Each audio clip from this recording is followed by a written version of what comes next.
Hello everyone, welcome to my channel, General Hospital.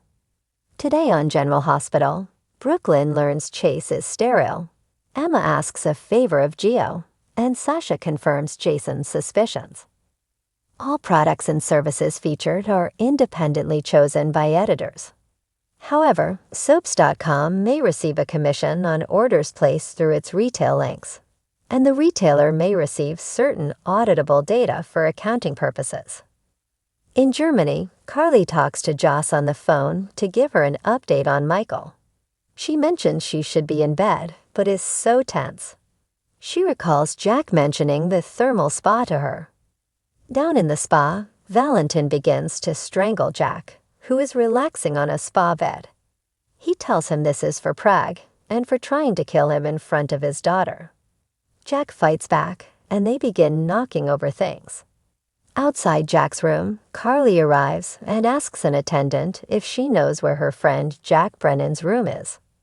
Carly then hears something crash, but the attendant says it's probably nothing and offers to find Jack's room number. Carly enters Jack's room, and Jack is passed out on the floor with Valentin over him. She smashes a vase over Valentin's head, and Valentin rushes out. Carly rushes to Jack as the attendant comes in, and she tells him to call an ambulance. Carly screams at Jack, "Wake up or I'll tell the world you died wearing your bathrobe." Jack finally stirs. Jack gets up and tells Carly he's fine and doesn't need an ambulance, and the WSB will be told of Valentin. He thanks Carly for saving his life. She says it's the least she can do given how he's helped her. But what will he do now? He says, "That's classified." Carly returns to her room as Brennan calls the WSB and elevates the orders regarding Valentin to kill on sight. Later, Jack heads up to Carly's room, and when she opens the door, he pulls her into a kiss. At the Quartermain boathouse, Jason confronts Sasha about Michael being the father of her baby. Sasha plays dumb and says she has a right to privacy. But Jason says Michael told him they slept together. So does he know he's the father? Sasha claims she could have slept with a dozen guys for all he knows. But Jason doesn't think that is her. Jason says Michael asked for her when he woke up, as if he knew she was carrying his child. Sasha tells Jason that if he wants to help Michael, he should make sure nobody else finds out about this. Dante lets Emma into the main house when she shows up. Emma tells Dante how sorry she is about Sam, as she really got to love her when she was with her dad. Gio comes down the steps and asks what Emma's doing here. Dante tells Gio to be more gentlemanly and heads out. Gio invites Emma in, and she forgives him for ignoring her texts. He didn't give her his number in the first place and asks how she got it. She got it from her aunt Felicia. She brings up her college group to raise funds for animal rights and the event they just held. But college kids can't afford to donate much, so she wants to go after the older crowd. She's thinking of a classy event at the Metro Court and was hoping he'd play. He says if he's free, he'll play her event, but wonders if this is just a scam to get a little cash. Emma becomes serious and says animal cruelty is no joke. He quickly apologizes, and she says people still don't understand how much animal testing is still being done.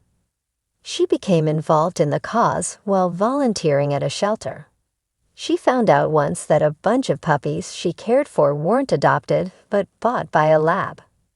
Cody enters, apologies for interrupting, and says he needs to apologize to Tracy for missing their morning ride. Gio says she's out, but he'd wait until tomorrow as Tracy's riled up. In Brooklyn and Chase's room, Chase breaks the news to Brooklyn that he can't father a child as he is sterile. He is happy she can be a mother, but he'll never be a father. He breaks down and cries he's so sorry, and Brooklyn comforts him. Chase fears they'll never have a baby because of him. However, there are ways she can still have a baby and not miss out on the experience of being pregnant. Brooklyn doesn't want to think about their next steps, and they need to focus on the two of them. She asks if he's okay. He's not, and it never occurred to him that he was the problem they were having getting pregnant. She promises him that they will get through this together. Chase decides to go to clear his head, and thanks Brooklyn for her support. He leaves, and once alone, Brooklyn breaks down.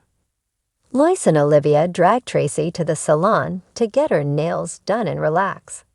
Tracy says nothing will make her forget that Sasha got herself pregnant by some Rondo. She hopes Sasha isn't expecting free childcare.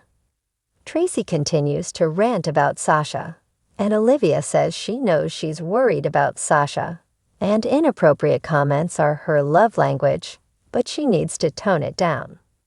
Martin appears and wonders who Tracy is directing. Calls him an ambulance chaser who will defend anyone who will pay him. Martin tells Tracy she has a bad habit of rolling over people to get her way, and what she did to Willow was never about those children, but hurting Drew. Olivia and Lois get their nails done while keeping their distance from Tracy and Martin's squabble. Lois gets a call from a crying Brooklyn and asks what is wrong. Brooklyn asks her to come home as she needs her, so Lois says she's on her way. Olivia eventually leaves Tracy, claiming she needs to take care of things at the hotel. Once Olivia is gone, Martin snarks it's clear Olivia couldn't get away from Tracy fast enough. Tracy asks what his problem with her is. He says her entitlement that bothers him. She judged Willow and destroyed what he could have had with Lucy. Tracy laughs and thinks he should be thanking her for getting Lucy the cheater out of his life. Lois arrives at the mansion, and Brooklyn breaks the news that Chase is sterile. Lois is so sorry, but says that being a father is more than a biological donation. Brooklyn knows, but she dreamed about carrying Chase's baby. Brooklyn notes Chase brought up a donor and IVF, but she thinks it would be hard for him, and he's sacrificing everything so she can experience pregnancy. She thinks she should tell him the truth about her first pregnancy. Lois feels the past should stay in the past, but Brooklyn believes Chase's situation changes things. The child she gave up may be the only biological child she'll ever have. In the living room, Cody asks who got Tracy irked. Gio reveals it was Sasha. She told the family that she's pregnant. Cody departs and Emma and Gio discuss her fundraiser. He doesn't know if his playing will bring in the money. Chase returns and Emma asks if he would pay money to see Gio play. Chase said he would, as Gio's amazing. Down at the boathouse, Jason promises Sasha he won't tell anyone. Sasha is worried about Willow, who could use this to get custody of Michael's children. Jason agrees. She also wants to keep her baby away from the TUS. And Sonny can't know either, as that would put this child in danger, just like Michael. She asks Jason to do what Michael agreed to do and just walk away. Jason says being a single parent is hard, and he's here for her. Suddenly, Sasha feels the baby kick. She is excited and asks Jason to feel it. In the background, Cody watches them and is clearly hurt. At the hospital, Anna leaves a message with someone at the WSB about what they recall about Jen Sidwell. She then spots Lulu and approaches her. She welcomes Lulu back and says Danta told her about Prague. She's glad nobody got hurt. Lulu snipes, "I'd hate for my daughter to get shot a second time." Anna doesn't have the words to apologize, and she'll always be sorry for what happened. Lulu relays her mom and Valentin told her that as well, and that Valentin kept Charlotte stalking her a secret. Anna says it never should have happened. Lulu says it wouldn't have happened if Valentin had been a better father. Anna thanks her for understanding, and she has all her contacts looking for Valentin. Portia arrives and asks to speak with Anna for a moment in her office. They head off. Danta steps off the elevator to get a statement from a patient and runs into Lulu. Lulu says she just got an exam and is doing well. Dante is happy to hear that, but worries she is pushing herself too far. She needs to recover from her transplant. Lulu feels this is about him focusing on her and ignoring his pain, and that he blames her for Sam's death. Danta says he doesn't blame her, and he's dealing with his pain. Lulu knows she didn't cause Sam's death, but her presence is a complication in his life. He can't deny that, but he'll never be sorry she's here. In Portia's office, the doctor tells Anna that she was about to call the PCPD, as the hospital just included an investigation, and they have someone killing and attempting to kill patients with digitalis. Anna brings up the term angel of death, which Portia is familiar with, but it doesn't fit these killings because 2 of the victims were healthy and expected to recover. Anna asks who the patients are, and Portia tells her Dex was one, and Sam was the other. Anna finds Dante still in the halls talking with Lulu. She asks Dan to speak to him privately. He asks if this is police business. It is, but Anna wants to talk to him as a citizen. He asks for Lulu to stay, and Anna reveals Sam's death was no accident, it was murder. On the next General Hospital, Lois says, "It's your choice to make." Brooklyn wants to tell Chase. Dante admits to Chase that every time he looks at Lulu, he'll think of Sam. Maxie tells Lulu that feeling guilty will get her nowhere. Alexis loses it in her office in front of Diane. Jason tells Sasha that he'll back off the second Michael tells him to. Carly asks Tabiana Ali, thanks Curtis Ashford, Donald Turner, for help. Maxie Jones, Kirsten Storms, shares shocking intel with Sasha Gilmore Corbin, Sophia Matson. GH spoilers for Monday, February 3 reveal that the preview clip shows Lulu with Dan Falconeri, Dominic Zamprogna. Laura Collins, Jeannie Francis, reminded Lulu that Dante is grieving Sam McCall, Kelly Monaco. Laura also suggested that Lulu could be there for Dante as a friend right now. When Lulu goes to talk to Dante, he starts pushing her away. It seems Dan makes some kind of assumption or statement. It causes Lulu to tell Dan with a shaky voice that nothing could be further from the truth. In today's episode, expect Trina to continue worrying about Kai Taylor, Jen's Austin Astrup. Kai had an injury on the field and thought he would get physical therapy, then get back to playing sports. However, the doctor just informed Kai that he will not play again. Trina is trying to help Kai look at his future a bit differently. However, Kai is being stubborn and is just focusing on what he no longer has. So when Trina turns to Curtis for help, is Kai the urgent matter? Could Curitz help Kai to see that he needs to look at his injury a bit differently? General Hospital spoilers for Monday, February 3 reveal that Sasha is keeping the identity of her baby a secret. Unknown to Sasha, Cody Bell, Josh Kelly, assumed Jason Morgan, Steve Burton, was the baby's father.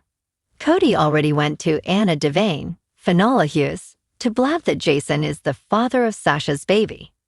The preview clip shows Maxie informing Sasha that stonewalling is just making her look guilty. In today's episode, fans will also see Jordan Ashford, Tanisha Harper making a flirtatious promise to Isaiah Gannon, Sawandi Wilson. Elsewhere, Gio has a bad feeling and says so to Emma Scorpio Drake, Braden Brunner.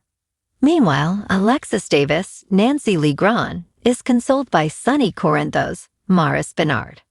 As for Laura Collins, Jeannie Francis, she tells Lucky Spencer, Jonathan Jackson, some bad news. In a daring effort to uncover Cyrus Renault's clandestine activities, Lucky Spencer and Elizabeth Weber visited Turning Woods, a facility where Cyrus had been making suspicious visits. Their objective was to obtain a list of patients who had died and were associated with Cyrus. Upon arrival, the facility's administrator recognized Lucky, complicating their mission. Thinking swiftly, Lucky created a distraction by threatening legal action against Turning Woods, allowing Elizabeth to discreetly acquire the coveted list from the printer. This risky endeavor underscored their commitment to unveiling the truth behind Cyrus's machinations. Anna Devane found herself reevaluating her perception of Jason Morgan. Their interaction delved into the complexities of their shared histories and the evolving dynamics of trust and alliance. This nuanced development hinted at potential shifts in Port Charles of power structures and personal relationships. Laura Collins sought solace in her daughter, Lulu Spencer, confiding sensitive information. This intimate exchange highlighted the depth of their mother-daughter bond and set the stage for future narrative arcs, as personal histories and secrets continued to influence present circumstances. Christina Corinthos Davis exhibited a heightened sense of suspicion during the episode. While the specifics of her concerns were not fully disclosed, her demeanor suggested that she was grappling with uncertainties that could have significant implications for her relationships and the broader community of Port Charles. Nina Reeves and Curtis Ashford convened to devise a plan aimed at undermining Drew Cain's influence. Their collaboration was fueled by personal grievances and strategic interests, reflecting the intricate web of alliances and rivalries that define Port Charles. This plotline underscored the lengths to which individuals would go to protect their interests and challenge adversaries. In a poignant moment, Willow Tate invited Harrison Chase to the gatehouse for a conversation. After exchanging pleasantries, the discussion took a somber turn when Chase received his medical test results. Seeking Willow's expertise, he asked her to interpret the findings. With a heavy heart, Willow revealed that the results indicated Chase was unable to father children.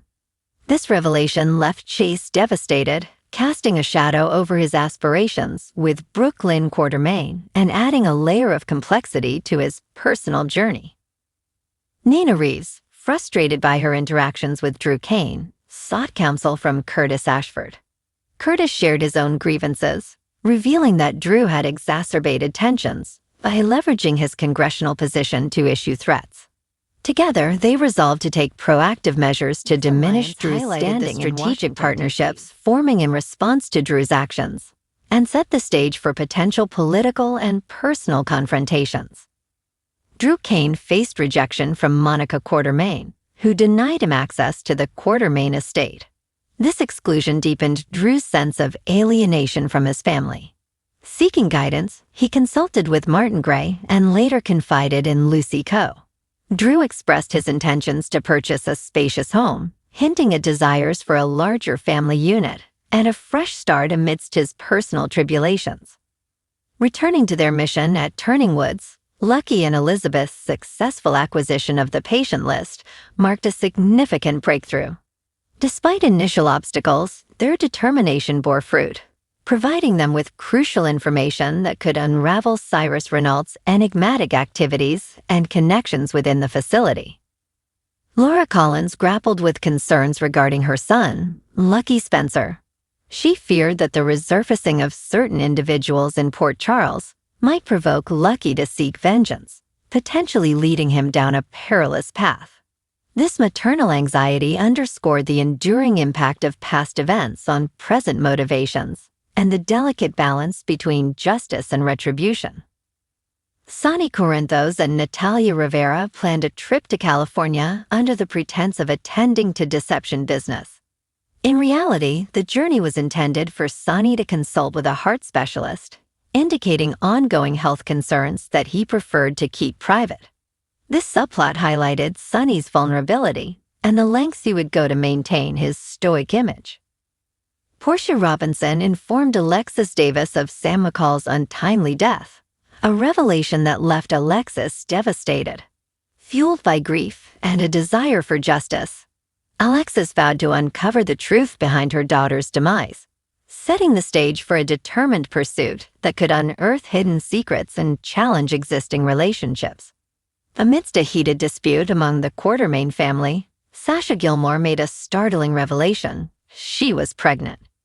This announcement introduced new dynamics within the family, potentially influencing alliances, inheritances, and personal relationships, as members grappled with the implications of a new heir.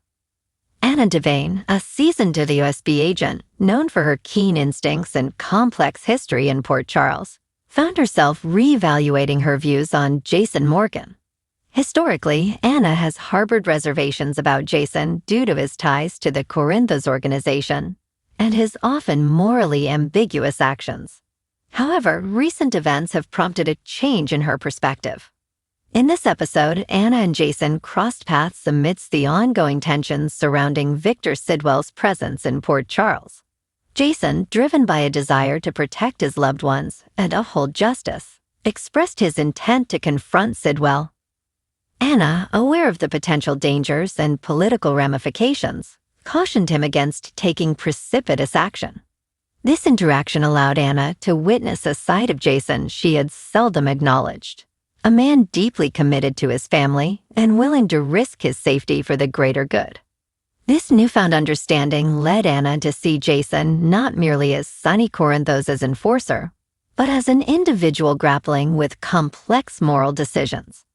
Their conversation hinted at a burgeoning mutual respect, suggesting that their relationship might evolve from one of wary coexistence to a more collaborative partnership. Elsewhere in Port Charles, former spouses Lucky Spencer and Elizabeth Weber joined forces to investigate the enigmatic Cyrus Renault. Their quest led them to Turning Woods, a facility where Cyrus had been making suspicious visits. Upon arrival, they encountered an administrator who recognized Lucky, complicating their mission.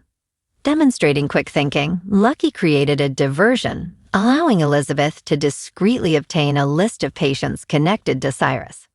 This daring endeavor not only showcased their enduring chemistry, but also underscored their shared commitment to uncovering the truth.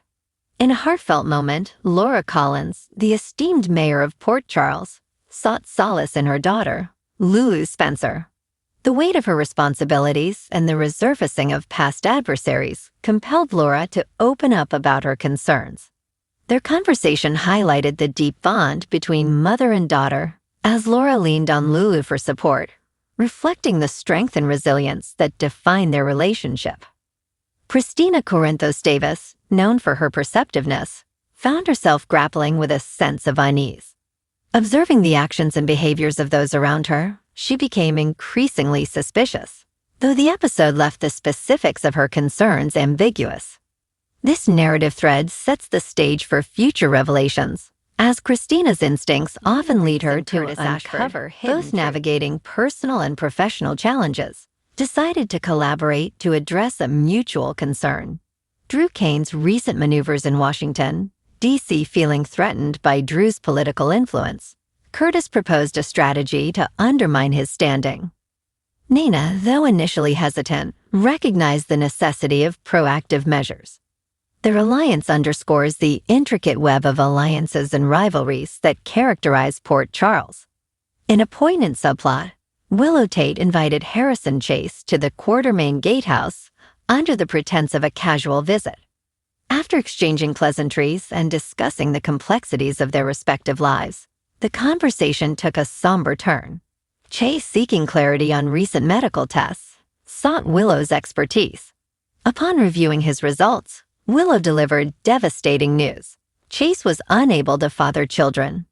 This revelation left Chase reeling, confronting a future starkly different from what he had envisioned. Curtis Ashford, still smarting from Drew Kane's recent political threats, confided in Nina Reeves. Together, they devised a plan to diminish Drew's influence in Washington. D.C. Curtis's determination to protect his interests, combined with Nina's personal grievances, fueled their resolve to counteract Drew's maneuvers. This plotline adds another layer of intrigue to the power struggles unfolding in Port Charles. Drew Kane faced rejection from Monica Quartermain, who denied him access to the Quartermain estate. This exclusion prompted Drew to question his place within the family. Seeking guidance, he turned to Martin Gray and later Lucy Coe, discussing his aspirations to establish a home for himself and his loved ones. Drew's journey reflects his ongoing struggle for acceptance and a sense of belonging in a world fraught with shifting loyalties. Reuniting for a common cause, Lucky Spencer and Elizabeth Weber delved into Cyrus Renault's suspicious activities. Their visit to Turning Woods aimed to uncover connections between Cyrus and certain patients. Despite obstacles, including a wary administrator, their teamwork yielded valuable information, hinting at a deeper conspiracy. Their collaboration not only reignited past camaraderie, but also highlighted their unwavering dedication to justice. Sonny Corinthos grappled with undisclosed health issues, choosing to keep his condition hidden from his family. Collaborating with Natalia, they planned a trip to California under the guise of business, aiming to consult a heart specialist. Sonny's decision to shield his loved ones from his vulnerabilities underscores his complex nature, balancing his role as a patriarch with his personal battles.